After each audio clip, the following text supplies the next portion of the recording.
Assalamualaikum, salam perpaduan untuk anda di mana saja anda berada. Tiba masanya untuk Suara Serumpun musim yang ketiga, episod ke-11 hari ini, Nazira. Ya, dan hari ini macam biasa kita bukan berdua saja, kita berempat. Tapi rakan kita di Jakarta, Nita Purnamasari dan juga Demi Almanda dari Antara Digital Media. Assalamualaikum. Assalamualaikum. Waalaikumsalam. Alhamdulillah sehat. Selalu harus sehat selalu. Ziana, Nazira apa kabar? Alhamdulillah, syukur sihat. Hari ni kan saya nampak Demi gayanya hairstylist. Gaya rambut tu berbeza. Berbeza. Tapi minggu kemarin udah begini sebenarnya. Minggu kemarin Ini udah seperti maknanya Ya. ini fashion untuk tahun baru 2023. Betul. Menyambut tahun baru, betul. Menyambut tahun baru 2023, gaya yang baru, semangat baru, ya kan? Ya. Makin muda gitu, makin muda. Makin muda. Alhamdulillah. Makin muda. Makin muda. Okey, apa pun sebelum kita teruskan untuk Suara Serumpun musim ketiga, nak ucapkan terima kasih juga kepada penerbit dari Antara Digital Media. Kita ada Pak Harry Dwinanto, dan di Kuala Lumpur ini sendiri bernama radio Fahmi Idris. Ya, jadi kita nak mulakan program kita untuk segmen pertama hari ini, Jana. Antaranya apa yang kita nak kongsi dari Kuala Lumpur, pastinya berita ataupun segmen nombor 1, kita nak bercakap tentang pergiatkan penggunaan media sosial untuk kembangkan Islam, ya.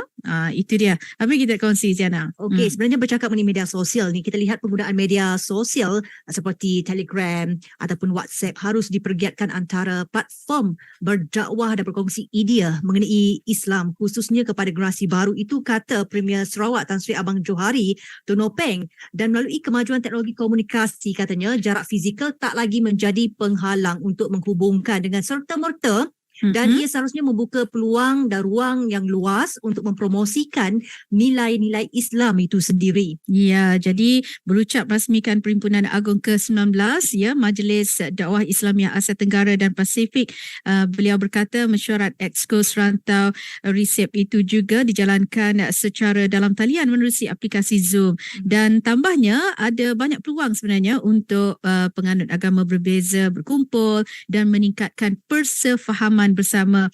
Dan RISEP ini ditubuhkan pada 11 November 1980 dengan matlamat untuk menyatukan negara minoriti Islam di Asia Timur dan juga Pasifik. Dan pada ketika itu, ya, pada Perdana Menteri pertama Malaysia almarhum Tunku Abdul Rahman Putra Al-Haj juga merupakan presiden pertama RISEP ini, dan kini jawatan itu disandang oleh Yang di-Pertua Negeri Sarawak Tun Abdul Taib Mahmud selepas menggantikan Tunku Abdul Rahman pada 1988. Itu dia, dari segi penggunaan media sosial tidak hanya terhad untuk mempromosikan dari segi produk ataupun apa sahaja perkhidmatan. Sekarang kita lihat media sosial, mereka menggunakan untuk promosikan mungkin kebolehan masing-masing, kreativiti kan, apa yang mereka miliki, tapi senang. Elok juga kita cuba kembangkan penggunaannya untuk kita kembangkan lagi dan perluaskan lagi ajaran Islam itu sendiri. Betul. Kalau kita sendiri kan, Nita dan juga Demi, kita menggunakan WhatsApp untuk berhubung kan, dan boleh dikatakan cara kita berhubung tu lebih murah. Kalau zaman dulu kita ni bergantung kepada telefon kan, nak telefon jauh. Ya, telefon. Mahal. Untuk mengirim message saja kan butuh biaya lebih ya. Ya. Message berapa biaya, tapi kan dengan WhatsApp ini lebih mudah jadinya. Betul. Ya, lepas tu kita boleh video call kan, kita boleh tengok, kita boleh live terus dengan rakan-rakan kita. Zaman dulu siapa yang ada telefon tu pun kira dah canggih, sekarang ni lagi bagus. Lagi bagus. Yang tak ada telefon terpaksa pergi ke pondok telefon. Telefon awam terpaksa beratur ikut giliran masukkan shilling, macam tu. Kalau di Jakarta sendiri, Nita ingat lagi tak bila kali terakhir menggunakan telefon di pondok telefon tu? Waduh. Lama kan? Tahun lalu ya. Tahun lalu. Iya, dulu zamannya juga ada selain pondok wartel. Warung telekomunikasi ya. Iya. Warung telepon. Jadi itu dia kayak ada di kotak-kotak gitu ya, masing-masing tuh ada bilik, bilik gitu ya. Itu memang kubik-kubik gitu ya. Kenangan lalu sungguh. Itu kenangan nostalgia. Sekarang Cuba makin bayangkan. Sekarang dah ada pelbagai teknologi. Kalau dahulunya zaman-zaman bercinta, lagilah lama. Sanggup tunggu seorang-seorang kan. Iya. 1 jam setengah jam mungkin ya. Iya. Harus nyiapin koin banyak ya. Iya betul. Banyak Betul, kalau koin. Duit shilling ya, koin. kena banyak. Iya. Iya. Zaman dulu berapa Itu ya Dem dia. kalau sekali kita telepon itu? Aduh mungkin 500 berapa menit doang kali ya. 500 ya. 500 perak. Kalau Sama di Malaysia kita juga dulu sama ya. 10 sen boleh lah 2 Oh. minit 3 Oh, minit okey. kot ya. Lebih kurang macam tu Jadi kan. kena duit shilling tu Iya. banyak. Jadi koin tu kena banyak. Jadi masa tu Iya. dia dah tik tambah. Masukkan koin. Aduh. Okey, itu pengalaman lah dulu-dulu menggunakan pondok telefon ataupun apa tadi Ya. kalau di Indonesia panggil Wartel. Wartel. Telepon. Warung telepon. Oh. Tapi juga ada yang telepon yang kayak satu Oh iya, yang apa tuh? telepon umum ya. Ya telepon umum juga ada. Mungkin itu kali ya pondok telepon. Bisa jadi mungkin. Bisa jadi ya pondok betul, telepon. Bisa jadi ya. Telepon umum ya. betul. Ya. Okey, itu dari segi perkongsian penggunaan media sosial khususnya untuk berhubung dan sebagainya, WhatsApp dan macam-macam lagi yang kita ada sekarang ini kan dengan TikToknya, dengan Ya. Instagramnya. Okey, Ya. sekarang kita nak beralih pula berita dari Jakarta. Dari Indonesia ya, Jaya Jakarta Indonesia, ya. Karena ya.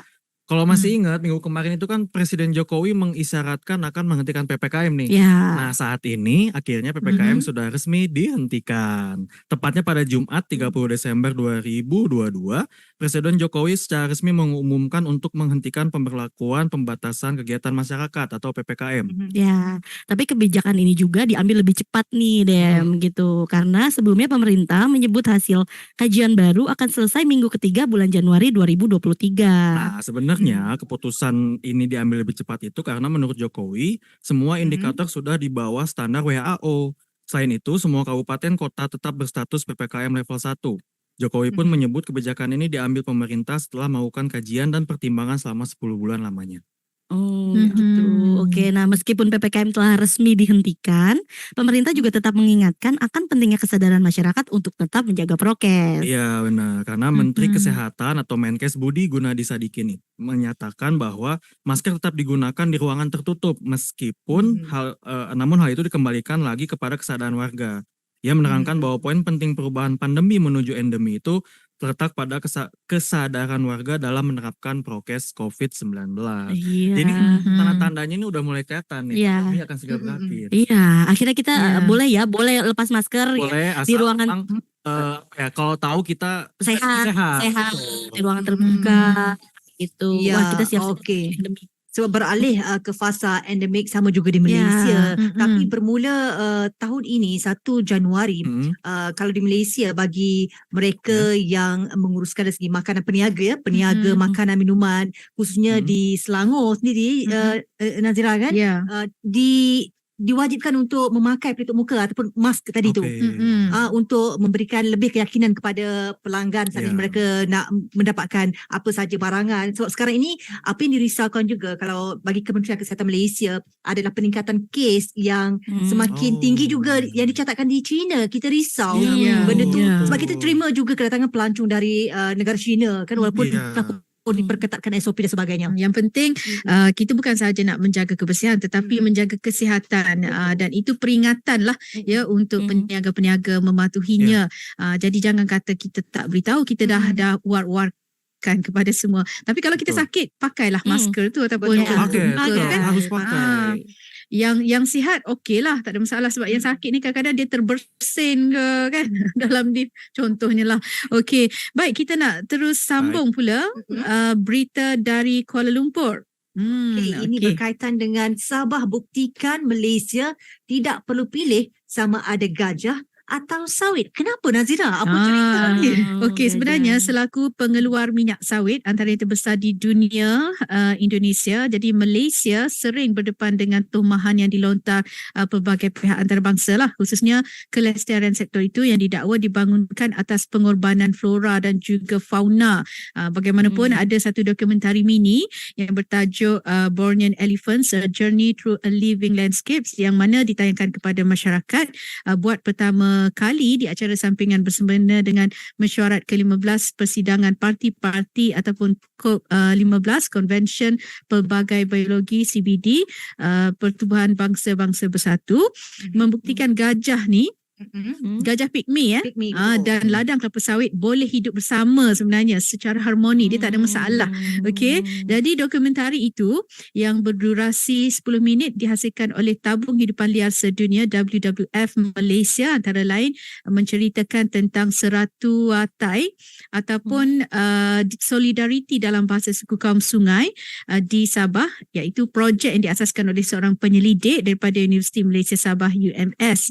Mungkin Zana boleh sambung tu. Okey, dan pakar pemeliharaan UMS Dr. Nur Zafarina Usman sebenarnya mereka memulakan projek itu pada tahun 2018 lagi dengan misinya mewujudkan masyarakat yang sanggup memikul tanggungjawab melindungi gajah Borneo dan mampu hidup harmoni dengan haiwan berkenaan. Dan katanya pada masa ini rekod menunjukkan hanya terdapat sekitar 1,500 ekor gajah pygmy saja di Sabah. Makin pupus sebenarnya, ya, sekaligus menuntut pendekatan pemeliharaan yang berinovasi bagi mengimbangi antara keperluan alam semula jadi dan manusia. Dan kalau menurut Ketua Konservator Hutan Jabatan Perhutanan Sabah pula, Dato' Frederick Kugan, ya, setakat ini sekitar 64% atau seluas 4.7 juta hektar kawasan tanah Sabah masih berhutan, dan daripada jumlah itu seluas 3.8 juta hektar atau 52% daripada tanah negeri telah pun diwartakan sebagai hutan simpan kekal, taman dan kawasan konservasi untuk hidupan liar ini. Tambahnya lagi, ini adalah satu pencapaian yang cukup membanggakan bagi negeri berkenaan kerana ia bukan sahaja melangkaui komitmen kebangsaan untuk memiliki kawasan hutan seluas 50%, tetapi juga dari segi sasaran kesatuan antarabangsa bagi pemuliharaan alam sekitar ataupun IUCN, iaitu memelihara sekitar 17% daripada kawasan daratan dan perairan pedalaman dan tambahan 10% lagi kawasan pantai dan marine. Jadi boleh hidup bersama sebenarnya secara harmoni. Dan gajah Ya. pygmy ni sebenarnya dia lebih cute, dia kecil sikit. Dia tidaklah besar yang banyak ada di Sabah lah, ya. Kalau kita tengok kebanyakan mereka yang tahu tentang Sabah pula, tentang gajah ni, mereka boleh tengok dia macam jinak sedikit lah. Dia tidak ganas. Dia bukan gajah dari hutan ni. Kalau tengok kepada hidupan liar di Sabah juga, beliau juga meminta supaya orang ramai memberitahu, sebab apa, ada juga gajah yang kehilangan dia punya kepala tu, apa kita panggil Apa? belalai gajah, apa Gadingnya ya diambil ya. gadingnya, gading. Belalai. Ya, Belalang ya, itu ya. gading. Gading. Salah. Macam tu. Dan kalau kita tengok gajah di sana kecil-kecil sikit. Kecil sikit, ya. Sebab Ya, sebelum sama ni kita seperti lihat Indonesia juga sering seperti itu ya. Jadi banyak Ya. gajah-gajah yang diburu secara liar gitu. Makanya kan Ya. kalau bisa memang berdampingan lah seperti saran WWF tadi ya. Oh, di Sabah mereka panggilkan gajah ni gergasi lembut Borneo. Dia tidak ganas lah. Dia tidak ganas sangat. Itu gelaran juga di Sabah. sebenarnya ada banyak kisah lah dari segi kekejaman yang berlaku ke atas gajah pygmy, sebab pernah berlaku di Tonghot Kinabatangan yang mengejutkan seluruh Sabah sebenarnya. Sebab apa? Dijumpai bangkai gajah itu yang sememangnya melukakan hati ramai orang apabila kita gelarkan sebagai gergasi lembut Borneo, ya. Disiat kulitnya dengan anggota badannya dipotong, dihampakan. Boleh dikatakan terlalu mengerikan lah untuk mereka yang mungkin semacam lemah semangat ke apa, kan. Sebab gajah di sana tidak membahayakan mereka sebenarnya. Gajah di sana adalah gajah yang boleh lah berada di sekitar kelapa sawit, dan juga penduduk kampung dah tahu dah gajah pygmy ni adalah gajah yang tidak ganas. Tidak ganas, Ya, ini adalah antara usaha juga untuk kita memelihara hidupan liar, khususnya gajah pygmy ini sendiri, ya. Tidak perlu buat pilihan antara kelapa sawit ke gajah. Kerana kedua-duanya boleh hidup bersama, sama penting. Boleh hidup berdampingan, ya. Ya, saling memerlukan juga sebenarnya, kan. Okey, itu perkabaran dari Malaysia khususnya berkaitan dengan gajah pygmy di Sabah. Apa lagi kabar dari Jakarta? Apa kisahnya? Di sini juga ada kisah nih. Bukan kisah kasih di sekolah, ya? Bukan. Oke, jadi untuk berita selanjutnya, jadi ada seorang warga negara Indonesia yang hidup dan tinggal di tengah lautan. Wah, kebayang gak nih Nazira? Hidupnya di tengah lautan. Di tengah laut, Gimana kan? gimana tuh? Ikan duyung ke? Bukan. Oke, apa? seperti apa. Jadi seorang wanita tersebut berasal dari Surabaya. Ialah Oke. Ika Permatasari yang memilih untuk tinggal di atas kapal dan berkeliling Eropa selama 5 tahun setelah menikah dengan pria asal Norwegia yang bernama Øyvind Olsen. Nah, perempuan asal Surabaya ini juga telah hidup nomaden selama 5 tahun di perairan laut, tepatnya di atas kapal yak. Ia bertualang bersama suaminya dan mengaku bahagia menjalani kehidupan di atas kapal. Nah, ia juga mengatakan bahwa ia dan suaminya tidak ada niatan Wah, untuk menetap di daratan selama 5 hingga 10 tahun ke depan. waduh. Jadi dia lebih senang di Di laut. lautan ya. Iya. Saat awal pun ia membeli kapal yak tersebut, ia sudah memiliki niat untuk menetap lama di atas kapal. Nah, katanya bersama sang suami, Ika mengakui sudah mengarungi lautan ke berbagai negara Eropa seperti Yunani, Italia, Prancis, Spanyol, Portugal, dan Belanda. Mendatangi pulau-pulau tak berpenghuni hingga berenang di air yang biru dan jernih. Aduh. Kebayang sih. Kebayang sih. Enak banget. Iya. Nah, yak yang digunakan juga oleh mereka tersebut pun terbilang cukup mewah sebenarnya. Kapal model Benetu 57 2004 yang diberi nama Not Eagle berukuran 17 kali 5 meter dengan 4 kabin yang minimalis dan berfasilitas lengkap. Selain itu ada ruang tamu lengkap dengan sofa dan bantal serta bangku dan juga meja. Ada pula kamar tidur di kabin utama dengan kasur queen bed yang lengkap dengan kamar mandinya. Kitchen set pun tersedia dengan set kompor yang dapat bergerak mengikuti gerakan kapal. Wah, canggih juga nih. Ya, jadi memang kapal yak ini jenis tersebut itu sudah ideal ya untuk dihuni dalam jangka waktu yang cukup lama gitu. Nah, terakhir ternyata selama 5 tahun berlayar, Ika mengatakan bahwa berkat didikan suami yang lebih berpengalaman, saat ini ia sudah terampil mengemudikan kapal. Ia mengaku bahwa dirinya belajar mengemudikan kapal dengan melihat apa yang dilakukan suaminya secara rinci selama di atas kapal tersebut. Nih kira-kira Demi sudah bisa mengemudikan kapal Wah. belum? Saya Kalau teringat saya- dengan saya Ya. teringat dengan filem Castaway ya 2000 Oh, iya, yang betul, yang betul. filem Inggris yang dia terdampar di pulau, lepas tu dia kan tak biasa nak gunakan api Iya. pun terpaksa guna kaedah sains lah ya, kena asah dengan batu. Jadi menarik sangat dan orang yang boleh hidup di laut ni saya macam wow, respect lah kan, sebab kita ni Respect. nak cari barang pun kena keluar, Iya, kena betul, pergi karena- bandar kan, tapi mungkin mereka rasa bahagia hidup di laut, tengok Nah, lautan, itu dia. 5 Itu tahun. dia. Bayangkan 5 tahun dah tak pernah terfikir untuk kembali semula ke daratan. Wah. Itu lama banget. Kalau sih. Karena kita pergi kalau pulau, saya pribadi pun mungkin tidak mungkin terlalu lama seperti itu ya, nggak kuat. Mungkin 1 minggu saya udah aduh. 1 minggu okey lagi. Kalau saya Iya. 2-3 hari pun tak mampu. Saya sudah mabuk laut. Mabuk. Kebayang jadi si Ika ini kalau kembali ke daratan apakah dia jalan langsung? Iya betul. Biasa di laut ya. ya, Biasa tapi di laut kan betul. ya. Ada orang dia bahagia dengan hidupan, dengan suasana Ya. pantai membiru kan. Ya. Jadi itu pilihannya lah ya. Menarik Ya. sangat. Kita doakan semoga sentiasa bahagia. Walau mana saja Ika berada. Okey, kita Baik. berehat seketika. Iya. Lepas ni Demi, Nita dan Nazira Ya. kita kembali untuk segmen yang kedua iaitu sama tapi Tapi tidak serupa. serupa.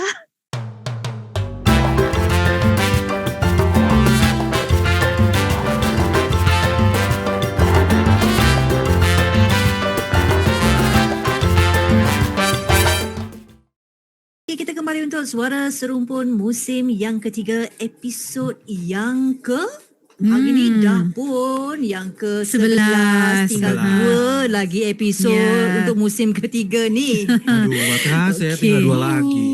Itulah 2022 tak pun berlalu, 2023 ya berbaki 2 saja lagi Betul. episod. Okey, hari ni sama tidak serupa, saya nak kongsi lah. Masa tu saya pergi Tanah Abang, saya nak mencari telekong. Jadi Telekong. bila saya nak cari Telekong, telekong, saya nak sebut Telekong. telekong tu mereka tak faham. Ya. Orang di Jangan Tanah sebut Abang tak telekong.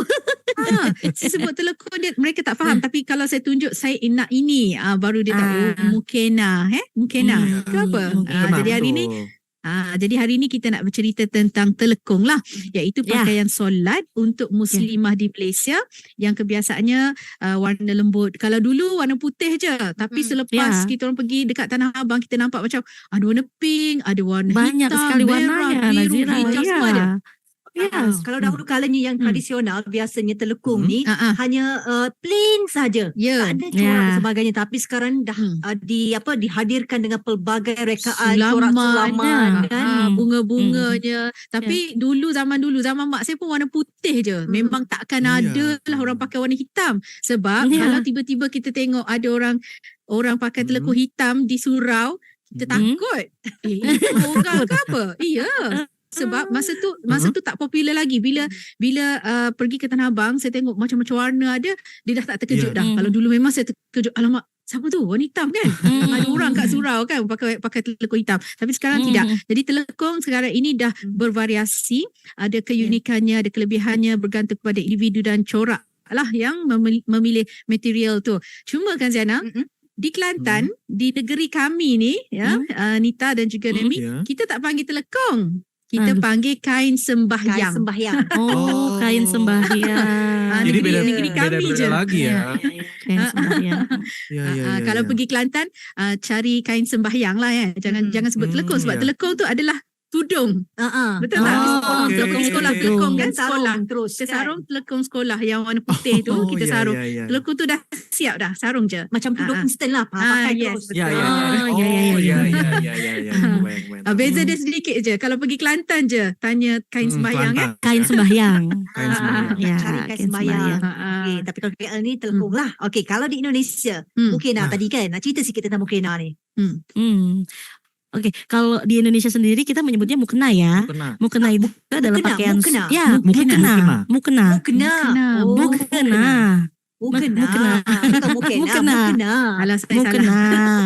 Ya.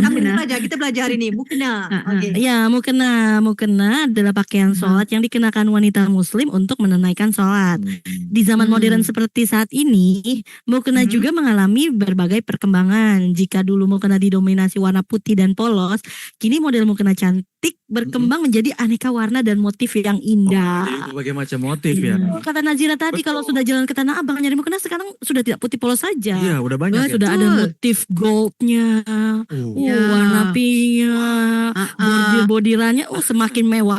Ya, tapi sebenarnya mukena di Indonesia sendiri juga merupakan bentuk kompromi dari para wali songo saat menyebarkan Islam di tanah Jawa. Ketika itu wanita Indonesia masih mengenakan kemben sebatas dada sebagai pakaian sehari-hari mereka. Maka para wali mengajarkan penggunaan mukena yang khusus dipakai ketika sholat. Setelah sholat, mereka bebas mengenakan pakaian sehari-hari. Hal ini supaya agar Islam lebih mudah diterima masyarakat pada saat itu. Mukena travel. Mukena, banyak. Travel yang kecil tu. Ya, yang kecil. Ya. Pakai pouch ya. Ya, di bawah pakai pouch. Sekarang Itu sudah jadi cantik mukena. sangat. Ya. Kalau di boleh- Malaysia boleh- itu seperti apa? Apa menggunakan pouch juga untuk dibawa-bawa seperti itu? Di Malaysia sebenarnya kami ikut dari Jakarta. Kami lebih selesa beli yang dari Jakarta sebab ada macam-macam yang cute-cute yang senang dibawa. Dia kecil saja kan. Boleh dijadikan cenderahati. Jadi Ya, kalau saya betul. pergi Tanah Abang, saya borong. Ya. Saya borong je. Borong ke Tanah Abang, borong mukena. Kalau Ziana Mukena, nih ya, dan Nazira nih suka warna apa kira-kira untuk mukena? Saya Atau kain sembahyang? Atau pink. Saya suka warna-warna nude, warna-warna lembut Oh. macam tu. Tadi Anita mendengar suara pink nih. Siapa yang menyukai warna pink? Ziana. Oh, suka Ziana, pink sama. kan? Saya suka warna pink. Rasanya. Oh, kakak Nita suka warna pink. Suka warna pink. Mukena warna Okey, pink. kita geng. Siapa juga warna pink? Okey. Sama Saya suka berarti warna ya. hijau. Hijau. Ya. Yang seperti background belakang kita ya, hijau. Betul. Hijau daun tu. Ya, hijau daun. Sejuk Iya, pemandangannya. Itu Betul. mukena dari Indonesia, Ziana dan Nazira. Okey, banyak kita belajar hari ni juga. Betul. Bukan Banyak. mukena, tapi mukena. Mukena. Kalau orang Mukena. mukena. Kena tu Mukena. kamu yang kena. Macam tu. Kamu yang kena. Kamu yang kena. Kena itu. Okey, Kamu yang kena. untuk waktu ini Ya. untuk Suara Baik. Serumpun musim ketiga episod 11. Nanti kita jumpa lagi minggu depan untuk episod yang ke-12. Dah hujung-hujung dah kan.